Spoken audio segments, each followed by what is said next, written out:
वाई, महाबळेश्वर आणि पाटण तालुक्यात जोरदार पाऊस. जिल्ह्यातील विविध धरणातून पाणी सोडण्यास प्रारंभ. नदीकाठच्या शेतकऱ्यांना सावधानतेचा सिंचन विभागाचा इशारा.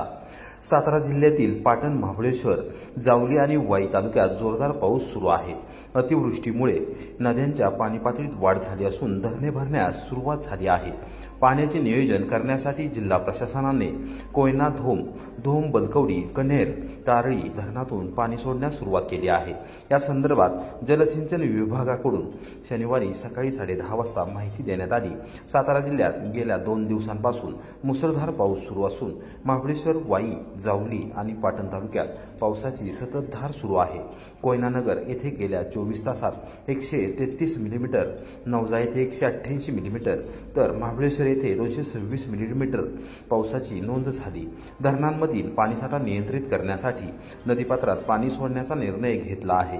कोयना धरणातून 18,665 क्युसेस, धोम धरणातून 2,000 क्युसेस, धोम बलकवडी धरणातून 1,127 क्युसेस, कन्हेर धरणातून 2,700 क्युसेस, तारळी धरणातून 6,800 क्युसेस पाणी नदीपात्रात सोडले जात आहे. सातारा जिल्ह्यातील कृष्णा, कोयना, वेण्णा आणि तारळी नदीकाठच्या शेतकऱ्यांना जलसिंचन विभागामार्फत आवाहन करण्यात आले आहे की नदीच्या पाणी पातळीत वाढ होत असून कोणीही नदीपात्रात उतरू नये. नदीमधील पाण्याचे पंप, नदीकाठची शेती अवजारे अथवा तत्सम साहित्य किंवा जनावरे असल्यास ती सुरक्षित ठिकाणी स्थलांतरित करावीत. पहिल्या श्रावणी शनिवारी कोरेगाव तालुक्यातील सुळशीच्या शनेश्वर देवस्थानसह जरंडेश्वर डोंगर भाविकांच्या गर्दीने फुलून गेला. हिंदू धर्मातील पवित्र श्रावण मासाला प्रारंभ झाला आहे. कोरेगाव तालुक्यातील सुळशी येथील 16 शिवलिंग शनेश्वर देवस्थानसह जरंडेश्वर डोंगरावर मारुतीरायाचे दर्शन घेण्यासाठी भाविकांनी मोठी गर्दी केली होती.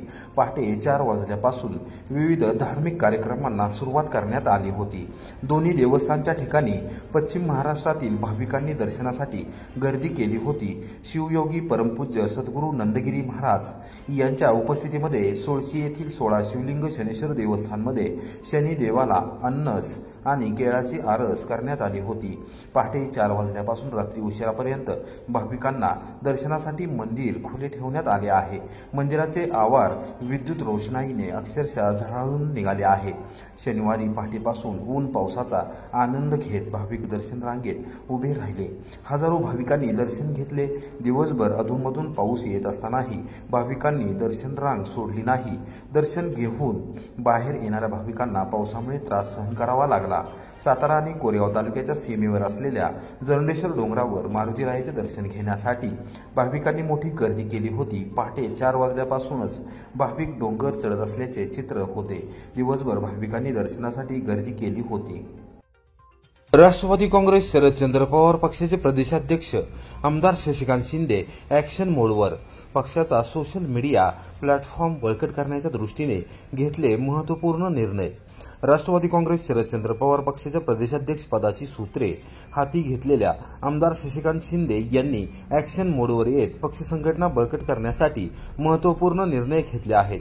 शनिवारी दुपारी 2 वाजता पक्षाच्या पुणे येथील कार्यालयात आमदार रोहित पवार यांच्या समवेत त्यांनी सोशल मीडिया सेलची बैठक घेऊन पक्षाचा सोशल मीडिया प्लॅटफॉर्म बळकट केला आहे. सोशल मीडिया सेलच्या पदाधिकाऱ्यांना सन्मानपूर्वक वागणूक देण्याच्या सूचना सर्व जिल्हाध्यक्षांना देणार असल्याचे त्यांनी स्पष्ट केले.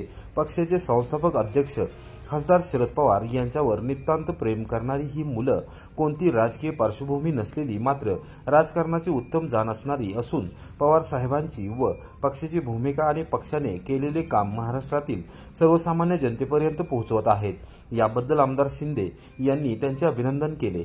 सोशल मीडिया विभागाचे प्रदेशाध्यक्ष महादेव बालगुडे, कार्याध्यक्ष मोहसिन शेख, उपाध्यक्ष योगेश सावंत आणि त्यांची राज्यभरातील सर्व टीम सत्ताधाऱ्यांच्या निरंकुश सत्तेला लगाम लावण्याचे काम खासदार शरद पवार यांच्या प्रेमापोटी करत आहेत.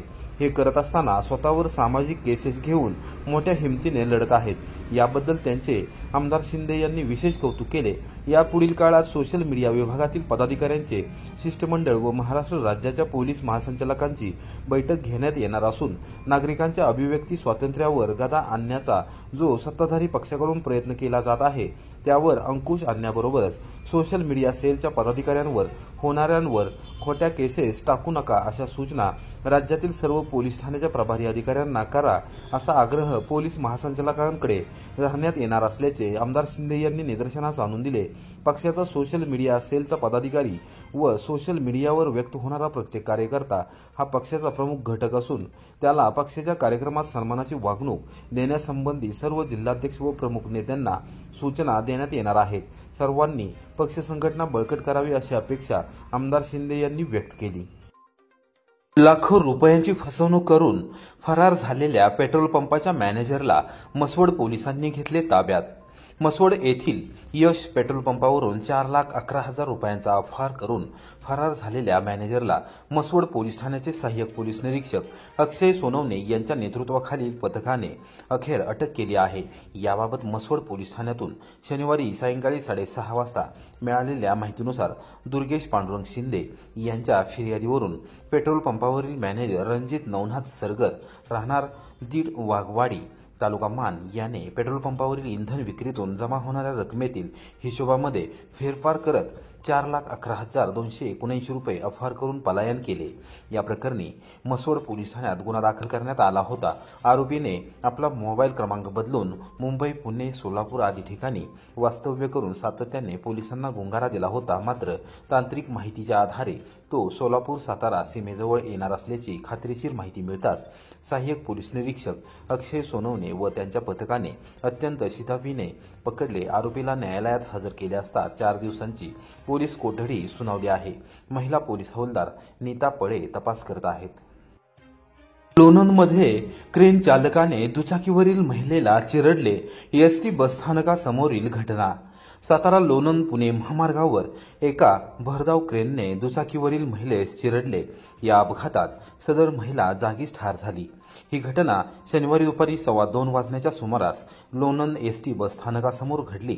या अपघाताबाबत प्रत्यक्ष घटनास्थळावरून मिळालेली माहिती अशी, लोणंद एसटी बसस्थानकाजवळ काही मीटर अंतरावर दुचाकीवरील महिलेस गर्दीच्या रस्त्यावरून भरधाव वेगाने जात असलेल्या क्रेनने जवळपास 20 ते 25 फूट अंतरापर्यंत महिलेस फरफटत नेले। या अपघातात गंभीर जखमी होऊन महिला जागीच ठार झाली। या अपघातात ठार झालेली महिला ही पुरंदर तालुक्यातील असल्याचे समजते। या अपघाताची नोंद लोणंद पोलीस ठाण्यात सायंकाळी 6:30 वाजता करण्यात आली।